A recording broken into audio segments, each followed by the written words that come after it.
I'm Nigel, and I've got no idea what I'm doing. Today, we're troubleshooting, tracking down an intermittent fault, probably in the fuel system. Joy of joys. Whilst we had replaced the fuel pump earlier, I had concerns that something was still not quite right. So, it was back into familiar ground. And this time, I had the right tools for the job. These little guys are tools designed specifically for the removal of car interior trim plugs and work like a charm.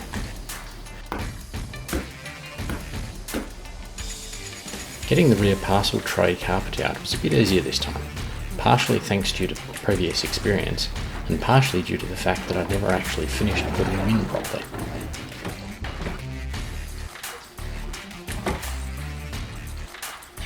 With the carpet out, I removed the cover so I could get access to the fuel pump, which is mounted inside the fuel tank.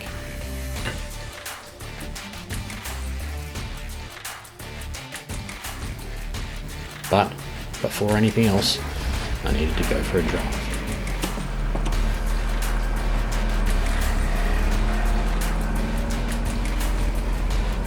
Now my theory is this. There's a filter on the fuel pump, and I think it might be clogging up some rusty crap that was picked up from the tank sitting for 5 years and clogging up that fuel filter over time. We'll see.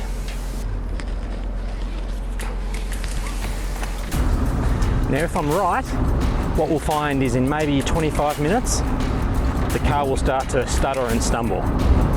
If I'm wrong, I'll get stuck somewhere on the side of the road.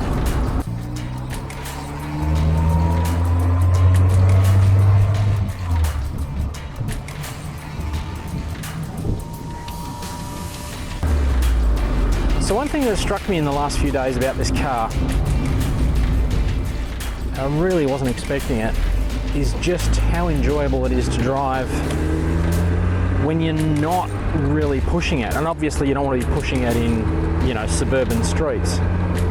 But just cruising along at 50, which is what we're doing now, really, really nice. I think there's something about no roof, wind in your hair motoring that really, really strikes a chord.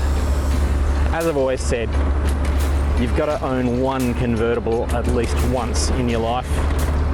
I'm lucky. This is number 2.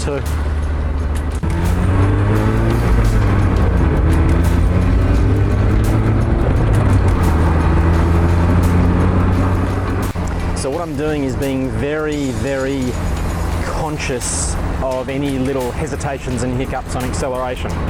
That's the way it seems to start, is you'll be cruising along fine, but as you floor it a little, it'll just start to miss what feels like missing. Stumbling, I've seen it characterised as.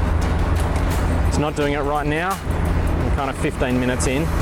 40 minutes in, just around the corner from home, I think it started doing it. It's hard to tell early on. It almost feels like bumps in the road.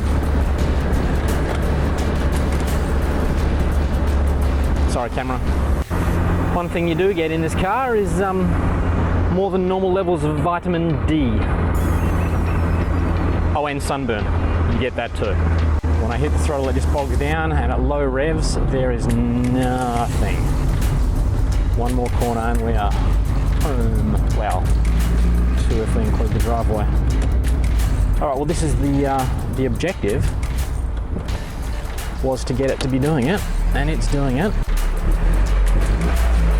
Rev. So I go back down to idle and rev. Wonder if you can see my foot to the floor. Okay, so I made it happen. Now we've got to pull out the fuel pump, see what that looks like. And opening a car fuel tank is not without some risk, so I needed to proceed with caution.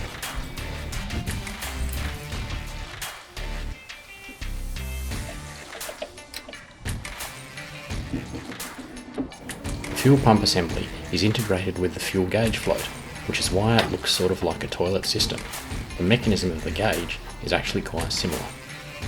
The fuel pump filter, or SOC, was extremely dirty, so I gave the whole thing a clean service and fixed up a mistake with the pump connection that I saw we had made when we first put it in. Either issue could explain my problem.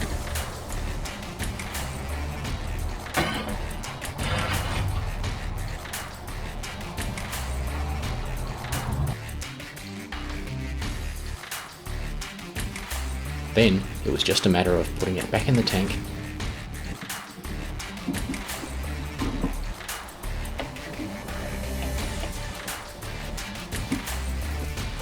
and carefully reconnecting everything.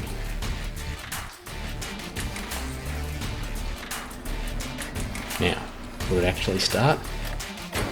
Uh-oh. Phew.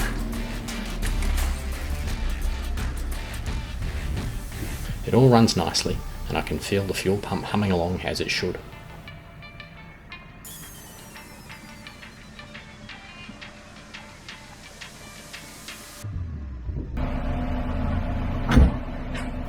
Next, it's time to see if we made it better or worse.